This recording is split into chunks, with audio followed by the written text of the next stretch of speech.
ప్రియమైన దేవుని పిల్లలారా, ప్రభువైన యేసుక్రీస్తు వారి పేరట ప్రతి ఒక్కరికి శుభాభివందనాలు తెలియజేస్తున్నాను. ఈ ఉదయకాలం దేవుని వాక్యాన్ని చదువుకుందాము. పరిశుద్ధ గ్రంథము నుండి కీర్తన గ్రంథము 55వ కీర్తన 22వ వచనాన్ని చదువుతున్నాను. నీ భారము యెహోవా మీద మోపము, ఆయనే నిన్ను ఆదుకొనును, నీతిమంతులను ఆయన ఎన్నడను కదలనీయుడు. దేవుడు తన మాటలను మనందరి కొరకు దీవించునుగాక. ఆమేన్. ప్రియమైన దేవుని పిల్లలారా, మన జీవితాల్లో ఉండే బాధలు అనేకములు కదా.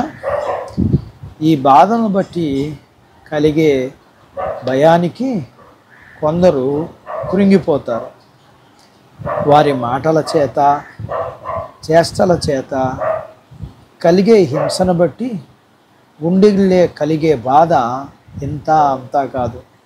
ఇలాంటి పరిస్థితుల్లో మనకి దిగులు కలుగుతుంది. ఈ బాధ విడుదల కలుగుతుందా లేదా అనే ఆలోచన కలుగుతుంది. అలాగే మనకు కలిగే బాధలు కొన్నిసార్లు అపవాది మానసికంగా భయం కలిగించి నీకున్న అవసరత, సమస్య, శత్రువు, కుటుంబంలోని అవసరతలు, సమస్యలు, అసమాధానం, శత్రుత్వం, ఇలాగా అనేక పరిస్థితులు బయట, అలాగే మనుషులు, బయట భయాలు, వీటికి దూరంగా ఎక్కడైనా వెళ్ళిపోవాలని లేదా చనిపోవాలనే కారణం పిరికితనం వల్ల, నా వల్ల కాదు, నేను భరించలేను అని అనుకోవడం వల్ల, ఓర్పు లేకపోవడం వల్ల కృంగిపోతే నీ జీవితం పతనం అవుతుంది. ఇలాంటి పరిస్థితులు నీకు కావాలి, నీకు విడుదల కావాలి. అయితే దీనికి కావలసింది 1 విశ్వాసం, 2 ప్రార్థన. ప్రయాసపడి భారం మోచిన సమస్త జనులారా, నా యొద్దకు రండి, మీకు విశ్రాంతిని ఇస్తాను అని ప్రభువారు నీకు తన వాగ్దానం చేస్తూ ఉన్నారు. నీవు నీ భారము, భయము, బాధ, శత్రువు, సమస్యలు, అనారోగ్యం, వీటి అన్నిటి దగ్గర నువ్వు ఆయన యందు నమ్మకంతో నీ భారాలు ఆయన మీద మోపు, ఆయన నీకు సహాయం చేస్తాడు. 2 ప్రార్థన. తన్ను అడిగే వారికి ఆయన ఖచ్చితంగా సహాయం చేస్తాడు.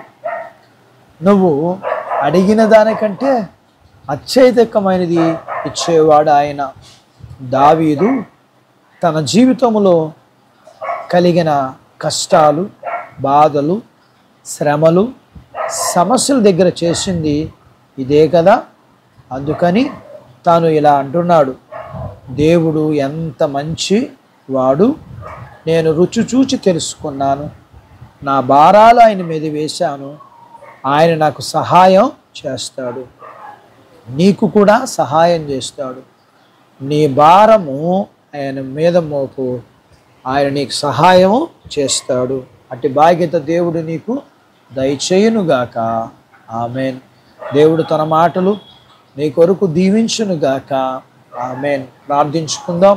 మమ్మల్ని మిక్కిలిగా ప్రేమించిన మా ప్రియ పరలోకపు తండ్రి, వాక్యం విన్న మీ పిల్లల కొరకు వారికి ఉన్న భారాలు, భయాలు, సమస్యలు, వీటన్నిటి విషయాల్లో మీ పిల్లలు మీ యందు విశ్వాసం కలిగి మీ యందు ప్రార్థించి దావీదులాగా విడుదల, మేలు, సహాయాన్ని పొందుకునే బాధ్యతను మీరు అనుగ్రహించమని, వీరిని, వీరి కుటుంబాన్ని, వీరి కలిగిన అంతటిని మీరు దీవించి ఆశీర్వదించమని, చిన్నపిల్లలు, యవనస్తులు, వృద్ధులు, స్త్రీ పురుషులను జ్ఞాపకం చేసుకోనమని, చదువుల్లో, ఆరోగ్యాలు, ఉద్యోగాల్లో, వివాహాలు, గర్భఫలాలు, గర్భం లేని వారికి గర్భఫలం, గర్భం కలిగిన వారికి సుఖ ప్రసూతి, ప్రసూతి అయిన తల్లి పిల్లలకు ఆరోగ్యం, స్త్రీ పురుషులు చేసుకుంటున్న జీవనాధిపతులను దీవించమని యేసు ప్రభు వారి పేట ప్రార్థిస్తున్నాను తండ్రి. ఆమెన్. దేవుడు మిమ్మల్ని దీవించునుగాక. ఆమెన్.